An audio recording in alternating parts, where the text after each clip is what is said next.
Fala galera do sétimo ano, tudo bem? Nós vamos então começar os nossos estudos em filosofia.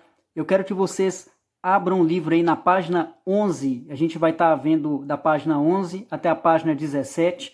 Hoje nós vamos falar sobre Homero e Hesíodo, que são dois grandes nomes da filosofia grega, tá, gente? A gente vai sentir a importância desses dois grandes autores de histórias gregas. E a gente vai falar também sobre a importância da cultura grega para a formação do pensamento filosófico, já que a gente sabe que a filosofia surgiu lá na Grécia, então a gente vai procurar entender a importância do surgimento do pensamento grego para a história da humanidade. Na página 11, a gente vai poder ver aí, vocês vão ver informações sobre Homero e também sobre Hesíodo, tá? Então aí, ó, primeiramente, vamos ver aí na página 11 detalhes de Homero. O Homero, ele é criador de dois poemas épicos, chamados Ilíada, que narra os acontecimentos da Guerra de Troia, tá? E a Odisseia. A Odisseia, gente, ele vai narrar as aventuras de Ulisses por 10 anos até a volta para sua terra natal chamada Ítaca. E ele vai encontrar a sua mulher Penélope, tá? Então é muito interessante as duas histórias. Quem tiver oportunidade para conhecer, dá uma pesquisadinha sobre a Ilíada para ver os acontecimentos da Guerra de Troia. Sobre Odisseia também, que são histórias maravilhosas que vale a pena a gente conferir, tá bom? Não se sabe o suficiente sobre a vida de Homero. Isso é verdade porque foi encontrado, né, pouca coisa relacionada a Homero na Grécia Antiga, tá? Então a gente sabe pouca coisa sobre a vida de Homero. Suas histórias fizeram sucesso na Grécia depois que o Homero morreu. Geralmente é assim, né? No período de vida, as histórias ou então obras de um determinado autor ou então de um artista não fazem sucesso, só depois da morte que acaba ganhando aí a popularidade e a adesão de todo mundo. Seus poemas chegaram em Atenas no século V a.C. Olha só que interessante. Os poemas gregos, então, chegaram em Atenas no século V a.C., um pouquinho antes, né, do surgimento da filosofia, que o surgimento da filosofia foi no século VI a.C. Então é interessante a gente notar aí que esses dois grandes poemas épicos, né, que são a Ilíada e a Odisseia, foram criados por Homero, e essas histórias ajudaram o povo grego a ter uma noção sobre a própria cultura deles, a cultura de ter os heróis, a cultura deles pelas aventuras, e é interessante, dá para a gente perceber que essas histórias mostram muito a relação do homem com os deuses com os mortais, então é muito interessante. Quem tiver oportunidade para conhecer as histórias de Homero, pesquisem que vale a pena, tá? Aí, gente, olha só que bacana, a gente tem aí o livro Ilíada e Odisseia de Homero. Aí é um livro ilustrado de Marcel Williams, onde você vai encontrar as duas histórias num livro só. Acontece de muitas vezes você procurar numa livraria, você encontrar os livros de maneira separada. Tem um livro só da Ilíada e um livro só da Odisseia. Mas aí depende, que às vezes tem uma edição especial que é lançada as duas histórias num livro só. Então aí é uma grande oportunidade para vocês lerem, tá? Esse livro aí é da Marcel Williams, que vai apresentar as duas histórias. E é bem legal, viu, gente? Tem ilustrações interessantes, o jeito de contar a história é fácil para vocês entenderem, muito bacana.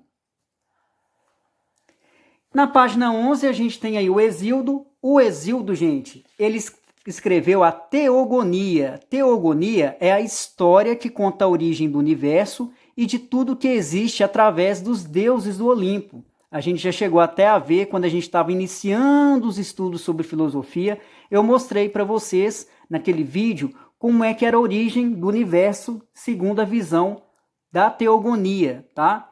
Então, Teogonia é a história que vai contar a origem do universo e de tudo que existe ao nosso redor, tá bom?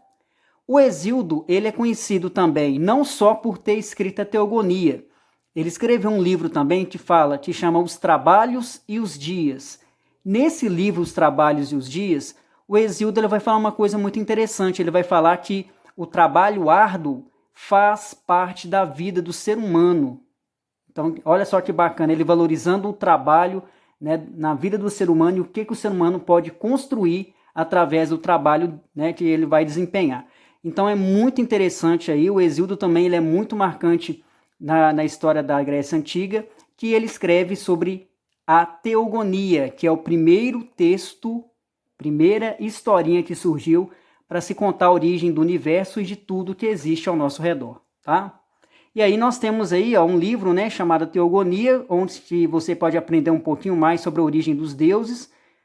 E está escrito ali, estudo e tradução de Jaá Torrano. Tem vários exemplos de teogonia, viu, gente? Tem várias publicações, tem publicação para criança, para adolescente, para um público mais adulto, que quer conhecer um pouquinho mais sobre a teogonia, tá bom?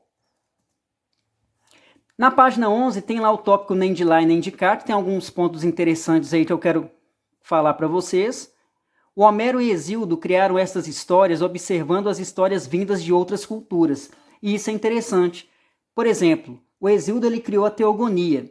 A teogonia é bem provável que os gregos, por eles viajarem muito para outros lugares, eles conheceram também a mitologia de algum país, ou a mitologia, por exemplo, egípcia, e de uma mitologia egípcia eles criaram a mitologia grega, entenderam, gente? E isso é interessante a gente notar, é bem provável que os gregos tiveram referência de outras culturas para fazer a mitologia grega acontecer, tá bom?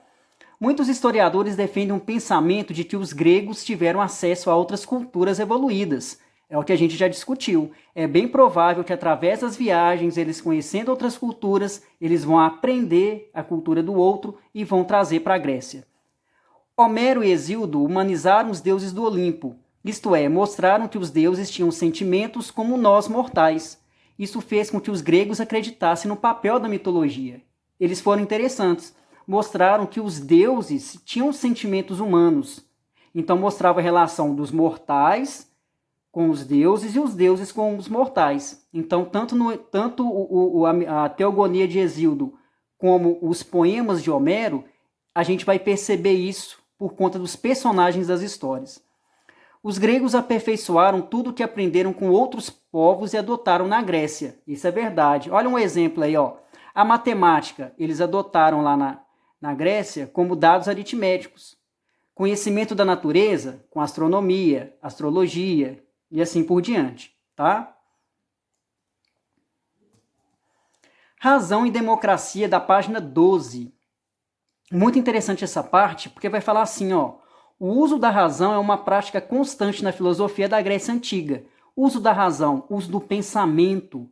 Então, a filosofia vai ajudar o ser humano a pensar para construir coisas novas, descobrir coisas novas. As pessoas ouviam umas às outras para ver os problemas e apontarem soluções. Todo mundo se ajudava. Nessa época da filosofia, as pessoas, elas compartilhavam as coisas, elas conversavam, e se tivesse algum problema que tivesse acontecendo ou numa cidade, a população se juntava para resolver os problemas que tinha. Todo mundo se ajudava, ninguém ficava sem ajuda. A democracia era direta, todo o povo ajudava uns aos outros. Então a participação do povo era muito forte para decidir o que fosse melhor para a vida deles, sempre através do coletivo, tá? Então isso é muito interessante. Porém, nessa democracia, nem todos da população poderiam participar das discussões dos problemas. Democracia, essa palavrinha democracia, é a participação do povo nas decisões para viver de maneira coletiva. Só que nem todo mundo poderia participar dessas discussões. Olha lá para vocês verem, mulheres, crianças e estrangeiros não poderiam participar dessas discussões. Então, geralmente as discussões aconteciam mais entre homens acima dos 18 anos, tá? Então é interessante a gente notar que essas discussões na Grécia Antiga só envolveriam homens, mulher não poderia participar, nem criança e nem estrangeiro, tá, gente? Então, quer dizer, a democracia passa aquela ideia de que todo mundo possa estar se ajudando, passa, mas aí mostra pra gente que não era realmente a democracia 100% para todo mundo, não. Tinha gente que ficava de fora, tá? Da página 12 até a página 17, gente, na página 13 a 17 aí. Eu quero que vocês façam aí as questões 12 a 17, por favor, tá? Que é uma revisãozinha dessa parte que eu acabei de explicar para vocês. Tá bom, gente? E o dever de casa é, vocês vão ler as páginas 13 a 16 desse tópico aí, ó, a importância da cultura grega para a formação do pensamento filosófico. Vocês vão fazer as questões 18 a 24, tá? Eu coloquei uma observação aí, ó, a questão 23 pede para você pesquisar sobre mitologia chinesa, indiana e dos egípcios aí. E além da pesquisa, vocês têm que colocar as informações, se vocês conseguirem, sobre essa mitologia de outros povos. Vocês vão colar no caderno, tá bom? O que vocês encontrarem, coloquem no caderno direitinho, pode colocar a imagem também, que é importante para vocês conhecerem um pouquinho das mitologias chinesa, indiana, egípcia, que vale a pena a gente obter um conhecimento sobre esses povos também. Tá bom, gente? E com certeza, voltando, né, assim que a quarentena acabar, eu olho direitinho aí o trabalho de vocês no caderno, tá bom? Muito obrigado, estudem, leiam direitinho. Qualquer dúvida que tiverem, pode me chamar lá no grupo do 7º ano, tá bom, gente? Tudo de bom para vocês e Deus ilumine. Valeu!